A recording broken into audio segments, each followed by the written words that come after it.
I want to talk today about the patriarchy, not the systemic patriarchy, or actually some of it, the systemic patriarchy, but mostly about the internal patriarchy. Uh, each of us has masculine and feminine energy inside of us, and I want to be very clear that when I talk about this internal patriarchy, I'm not talking about a man ruling over a woman. I'm talking about your divine masculine leading your divine feminine, and as well as your inner child and any other energies you may have, you may be carrying inside yourself. So, first of all, um, leadership. What is it to lead? Leading is not controlling or forcing others. Uh, Leading is walking ahead and clearing the path. And people who see the path that you've cleared and appreciate it will walk down the path behind you, with you, as you clear the path. That clearing the path, that's stepping into the risk of choosing and acting, whether it's to literally, with a machete or something, clear away the brush, or to lay stones or whatever it is. All of that is a quintessential expression of the masculine energy. And again, if you can, as a woman, when you act, when you uh, go make a plan and go out and execute the plan with action, that is an expression of your inner masculine, right? Uh, and these are just archetypes. You don't have to identify.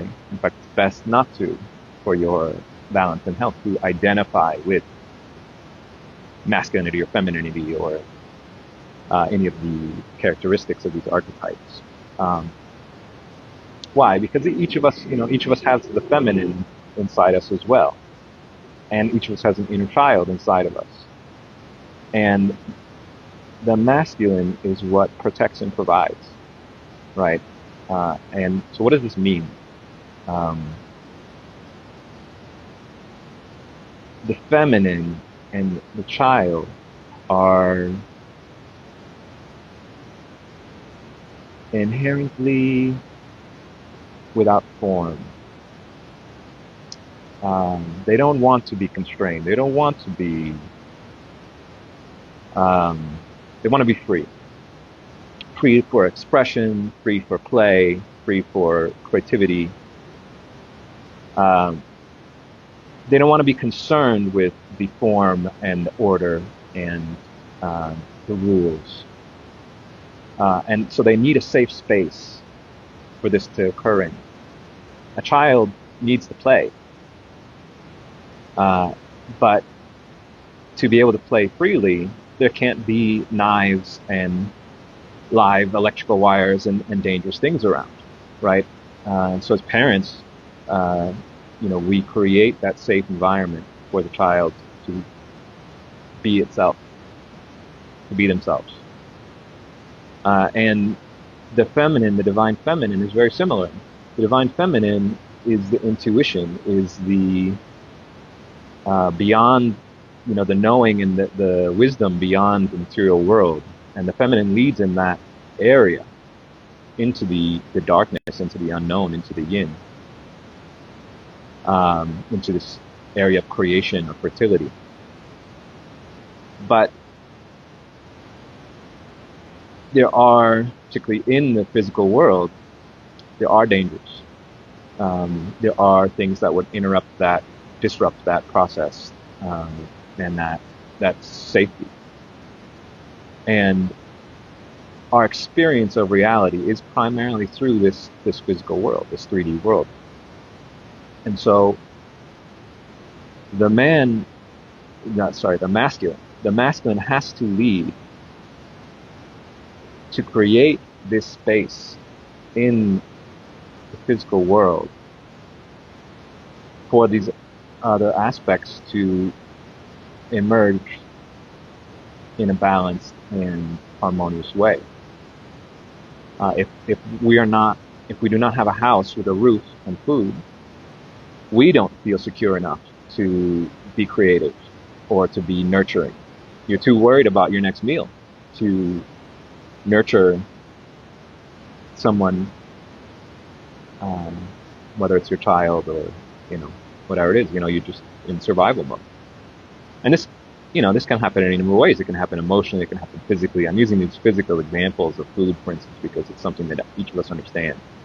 But emotionally, this can happen just as well. And the masculine is what sets the boundaries, right? And, many people talk about boundaries and these concepts, and don't associate it with masculine, feminine. And that's fine. There's many ways to think about it. But if you are rejecting the masculine internally,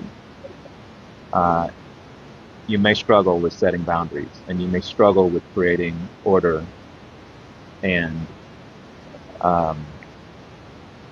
decisive action and things like that in your life,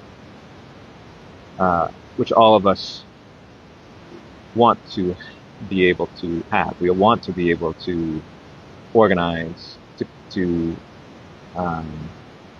act, to execute a plan, right? Now,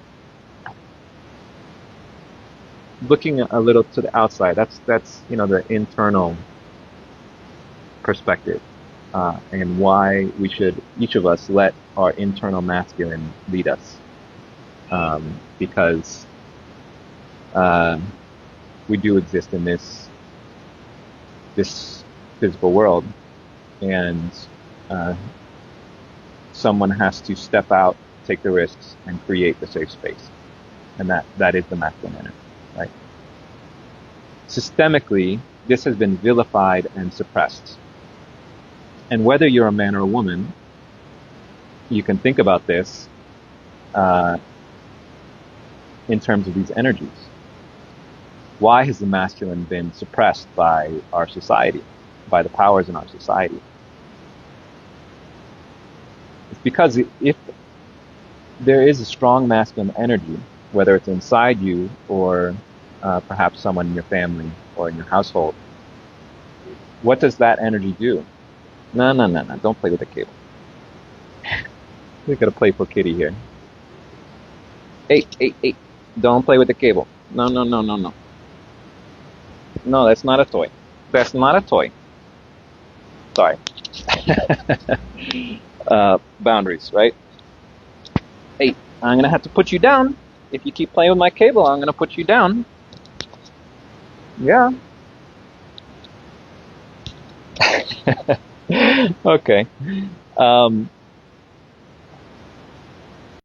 masculine protects and provides, right? Let's just speak from the high level. Okay, kitty. Okay. No. You're gonna go down. You cute little kitty. The masculine protects and provides. And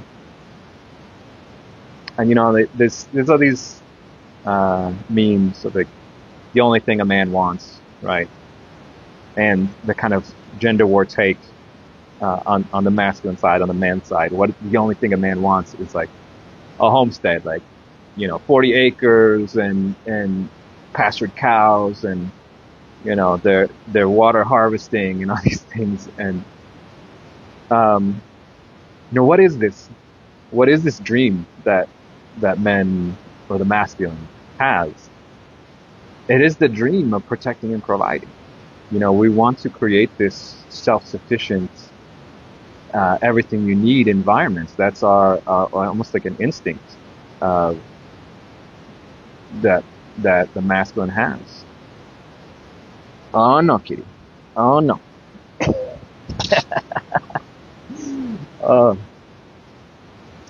And society, the powers that be in society have a different agenda. The masculine also sets the boundaries and these things emotionally. An organized mind organizing the different ideas, the different responsibilities and roles. My place is here. I do this. I have that. Um, that's all very masculine. And if you look at the way society is organized,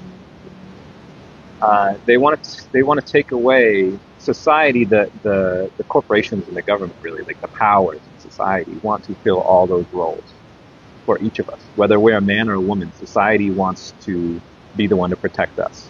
Society wants to be the one to provide for us. Society wants to be the one that will deal with an emergency.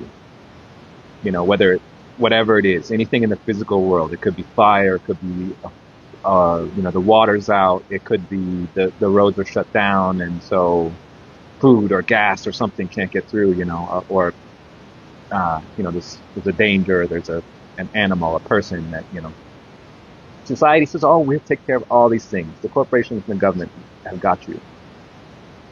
And they want to provide more services. That's their power. And their power is over us. They can only provide services to people who are not providing those services better to themselves. And again, it's all 3D focused. It's all in this material world. It's material things that they're trying to control and provide. And the way that they do this is spiritual warfare. They teach us to suppress our masculine, whether that's internally or externally.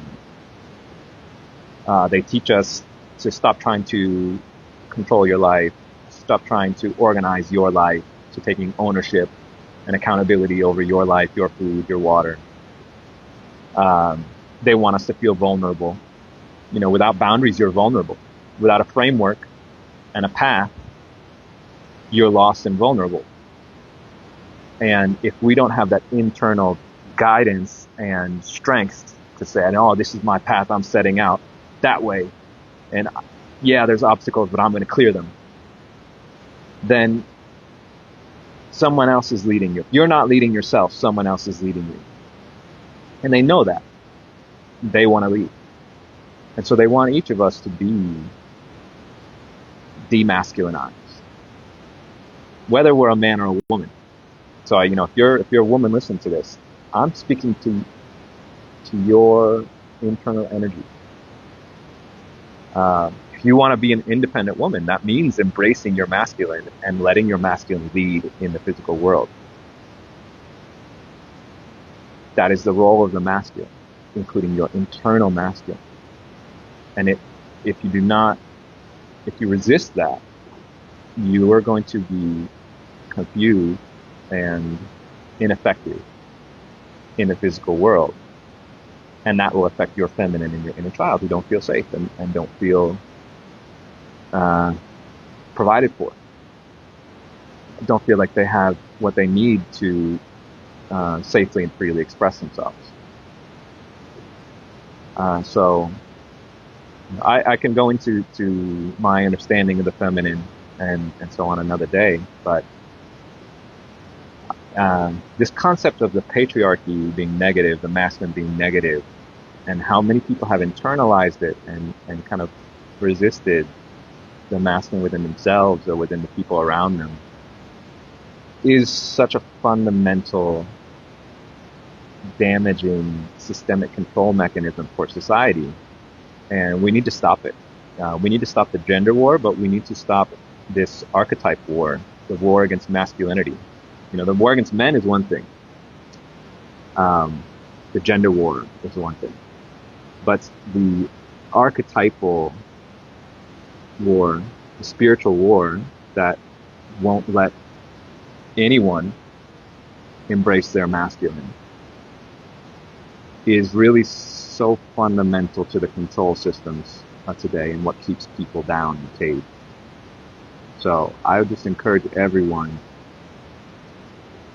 to study and think about these concepts: divine masculine, divine feminine, logos and eros, anima and animus, and reflect on them internally and empower yourself. Empower yourself using these archetypes. Protect yourself create your own environment, your own safe space, so that you can fully express yourself.